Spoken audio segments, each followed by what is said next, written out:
Welcome to Power Up, the podcast that uncovers the unique challenges women leaders face today. Join your hosts, Nat and Kristen, as we dive into the tough topics and provide actionable insights you can apply right now. Don't forget to hit subscribe so you don't miss any episodes. Welcome. Today's episode, we are continuing to amplify the solutions from our last few power sessions, and it's episode number 52. We think. No, it is. What do you think about that number, Nat? Wow, that's 1 year. That is 52 weeks of podcasting. 52 weeks. Did you not realize that? No. You were asking me like if you were lobbing it up for me to whack the tennis ball across the net. Oh, I love that I inadvertently did that. But happy yeah, no anniversary. Yeah, happy Potterversary. We are going to carry on the good work from last week, eh? Yeah. Yeah, well, we're going to, what did we say last week? Steal from our people, our members, and share that with everyone. Yeah. And you want to talk about our small actions approach? What came through loud and clear from the power sessions is that often we create mountains out of various things in our life. They get bigger and bigger and harder until we feel like we are a solitary mountain climber at the bottom of this unachievable summit. And what we want to do instead is to break these things down into teeny tiny little molehills and figure out how to address them pragmatically, step by step, in a way that works. And that means often when we first talk about this stuff, it feels like they're silly little 2-minute actions. How could that possibly have any impact? But what we found empirically is that by taking one 2-minute action leads to another 2-minute action, which leads to another change, which might lead to the way people interact with you changing. And suddenly, without thinking about it as a giant mountain, you have taken a huge amount of steps up and you are, in fact, at the summit. And we ask all the participants of a power session to write down something that is getting in their way, that's weighing on their mind. And one of the groupings we see quite often at power sessions is, I feel like an outsider, all alone, an imposter, or taken advantage of for who I am. And I want to give a few examples here. Because I'm young, because I'm in a male-dominated team or business, comes up all the time. I'm nice and open, and so everything comes onto my plate. I don't have anything in common with my clients at a networking event. That can make you feel like an outsider. I'm in the doer trap. I'm always doing, and everyone else gets to swan around and strategize. I am defined by my illness, or I'm an introvert in an extrovert's world. So these are all real scenarios that women have come and presented to us that we want to tackle and help them stay true to themselves in a world that doesn't make it easy. And if you are feeling any of those things or your own version of it, you're in great company, because Taylor Swift is another great example of someone who's always felt like a bit of an outsider.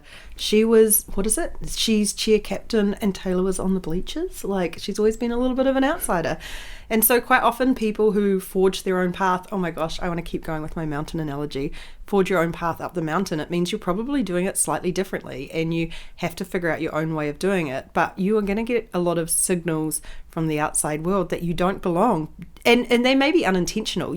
Everyone else might feel like they're making you feel super welcome.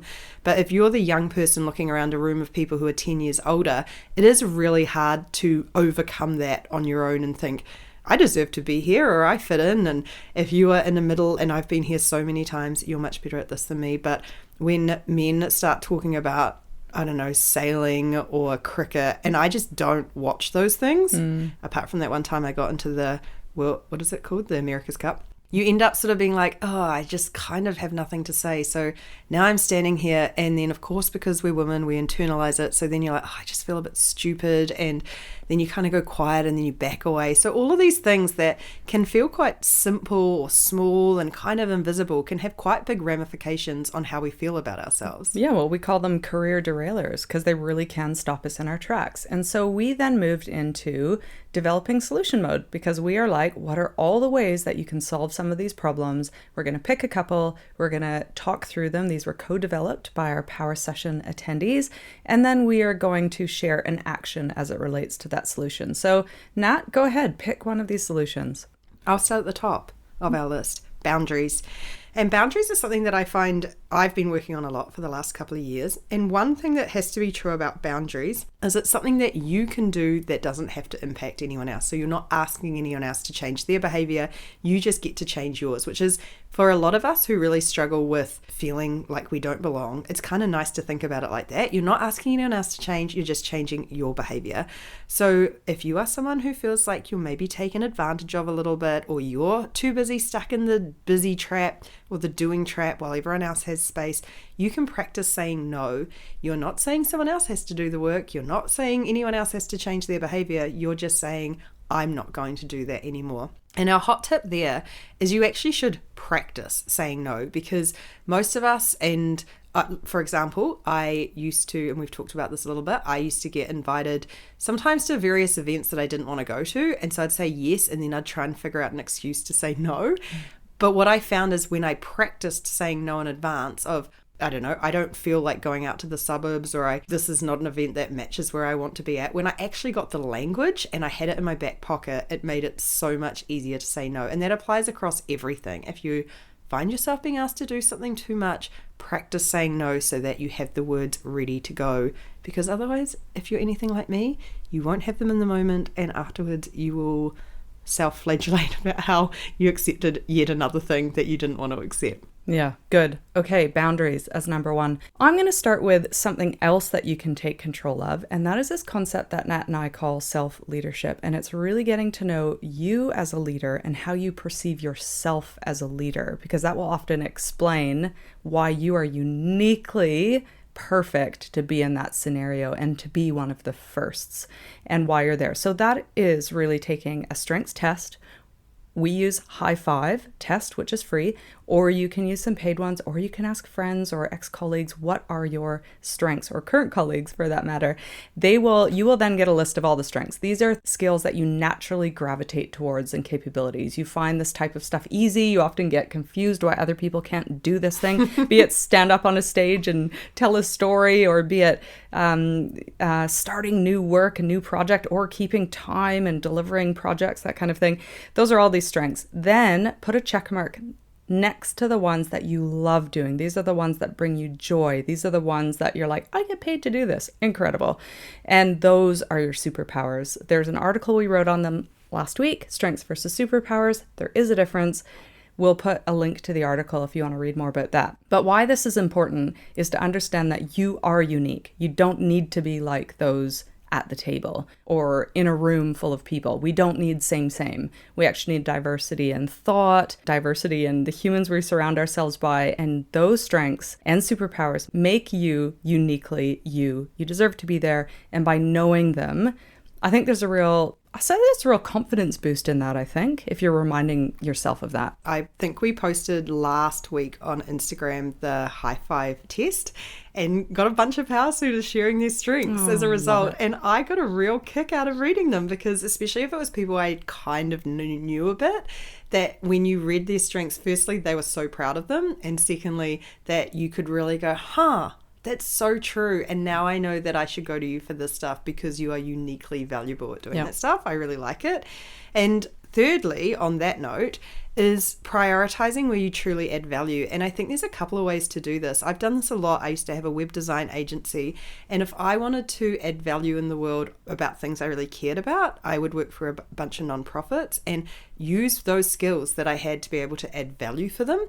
And I think there's something about that when you are going into situations where you find the thing that only you can do, or that you are able to do that other people can't do, and you do that. And the reason I distinguish between that and sort of that doer trap or that non-promotable work trap is when you look at things like providing lunches for the team, or organizing the social club, or taking notes. You actually aren't uniquely positioned to do that stuff. Everyone can do that stuff. So when you really start to focus on prioritizing the things that, to follow on for Kristen's point, that you are your unique strengths, you actually start to get real value. You start to see your real value because you start to do those things that only you can do. Yeah. So I suppose the action there is to really think about what are the things that you bring to the table that, like, for example, someone said the other day, being a coach, a lot of Powrsuitors are coaches. How do you bring that to your work? How do you, if you're a people leader or you're working in a team with some tricky dynamics, how do you flex that strength and change that and add more value in that situation? And when you start thinking about it like that, and you realize that the people around you probably aren't coaches, they probably don't have that strength, only you can do that job, and then leave behind the other stuff that actually everyone else can do. Yeah, great. I like this one, and this is seeking out like-minded community. And why this is so important is because it's exhausting when you don't fit in. Imagine an introvert in an extrovert's world and how exhausting that must be. Or being in a tech company where you're the only woman on the senior leadership team. You are constantly feeling like an outsider or being judged, and those, outward perceptions and inward feelings about yourself can be really exhausting. And so it is so critical that we top up and are validated in communities where we can just be ourselves and other people have similar or shared experiences as us.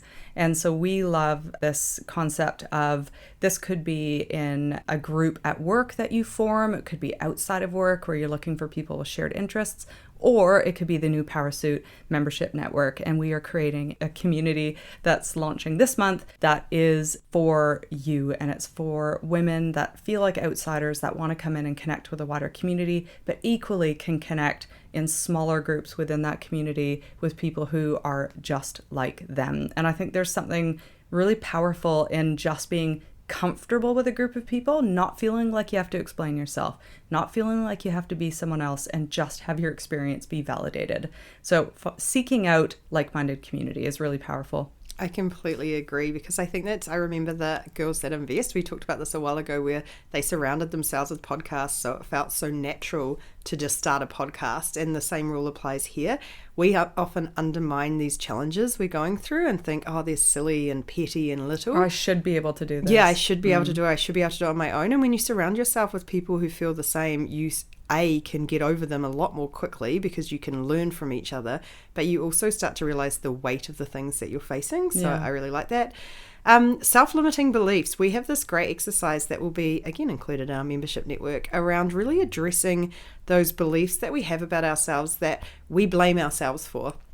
And a lot of these things at the top, when we're talking about being an outsider, a lot of these things are self-limiting beliefs. And unless you've done a survey of all the people you're around and they have said you don't fit in because you're too young, there is a very good chance that you have that in your head and no one else is thinking that. And as a result, you've created this whole story around why you don't fit in. And maybe that is actually you're getting in your own way. So this exercise, very, very simple. You draw a line down the middle of a piece of paper, and on one side you spend 5 minutes thinking about one belief you have about yourself and where it came from. And the only tricky thing with this part, because it's a very simple brainstorming exercise, is to recognize that self-limiting beliefs often do disguise themselves as facts. So I'm too young, so no one takes me seriously. You might think that's a fact about yourself. It is worth challenging that and seeing if in fact that is a fact by, in that left side of the piece of paper, start to wonder and think about all the different ways that suddenly felt true to you. Is it that you've been given that feedback before?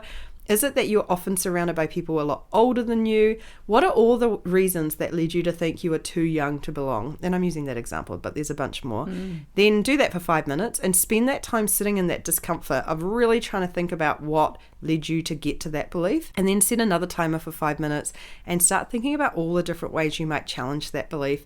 And that almost some of these things we've just been talking about are great options. So surrounding yourself with other young leaders in that situation, other people who are in the same boat as you, will help you address that feeling of, I have this problem that's stopping me getting where I want to go. Same thing if you're in a male-dominated team and you've decided that as a result of that, you have a limiting belief about not being assertive enough or not being confident enough or all those stupid things, executive presence. Go through this exercise and really try and challenge some of those beliefs and get out of your own way. My last one is going to be start diversity discussions. And this can be quite a scary one when you're one of the first, because you're the one that is taking the effort to start the discussion. So definitely not suggesting that you start a diversity and inclusion committee and lead that and take on more non-promotable work. But there's quite often blinders when people are set in their ways or have a certain way of operating and have a shared culture and a language, and you're the first outsider to come in. it is just worthwhile raising it. So do it in a safe way. It could be with your manager. It could be someone on the team. If someone said something that you don't quite agree with, it doesn't have to be done in a group setting. Did you know when you said this is actually how others could take it, or it could be seen? And quite often, again, the blinders are on. People just need a little bit of awareness. They want to be inclusive leaders. I have kind of this positive intent of humanity that most good people out there genuinely want to learn and be inclusive leaders. And sometimes it just takes a little bit of bravery with starting the discussion. And we had at one of our Power Session graduation sessions, do you remember we had someone who basically just was fed up with some of the language that was used in that group and just said, I'm not okay with this anymore. Oh. And they then brought in this whole culture yes. expert. Sorry, not in the Powrsuit group, but in the group. Yes. I was like, no. No, in one of the Power Sessions. Do you remember that? Yeah. And they've since brought in an external person to actually coach a whole new culture as part of the team just because she spoke up. Yeah. No, I think that's a great one because you hear it all day, every day, all of us second guessing ourselves. And I even had a friend who was approached by someone 6 weeks after an incident at work. And she was a woman leader who felt like she'd created a really safe space to have these conversations. And even then it took this person 6 weeks to work up the courage to raise it with her. So I think being the person to speak up, or conversely being the person to create an environment proactively all the time where people feel safe to bring these things up is a very quick, easy way to start to address them, because knowledge is power. Yeah. And then I suppose finally for me then is be seen and be heard when it matters. And I think this is probably across all of these things. We apply these labels to ourselves, or they're applied to us. And I think being young or being an introvert or being all of these things, we can become this mountain of, I can't do anything about this because I'm all of these things.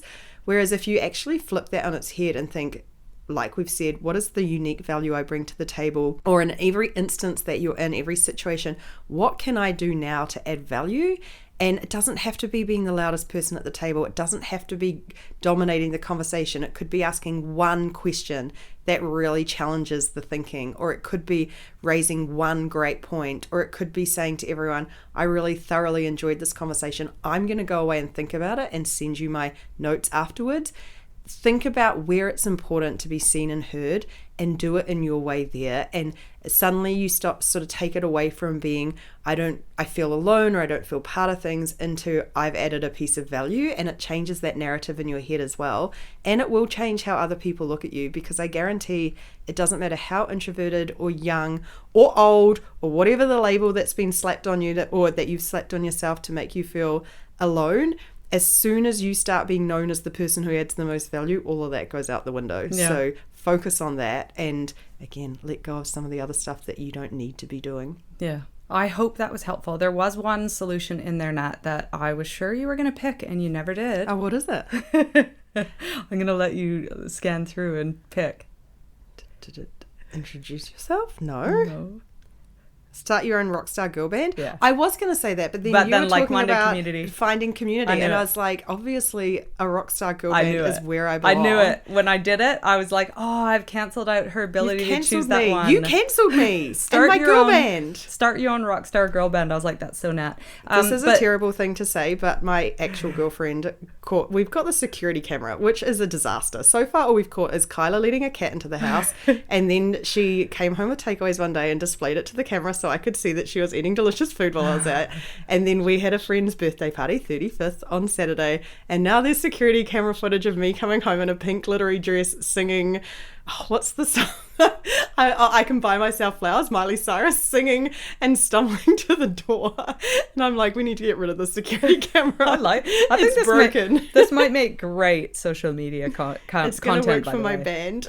Yeah. So start your own rockstar girl band. Definitely is with that like-minded community. Go find your other rock stars, because you definitely deserve it. But check out Powrsuit.com to check out our new membership network. Send us any of your questions, because we are early stage in talking about strengths of communication and communicating the value we offer. And if you don't think it's valuable enough, or you think something's missing, let us know, because it could easily be how we have communicated it.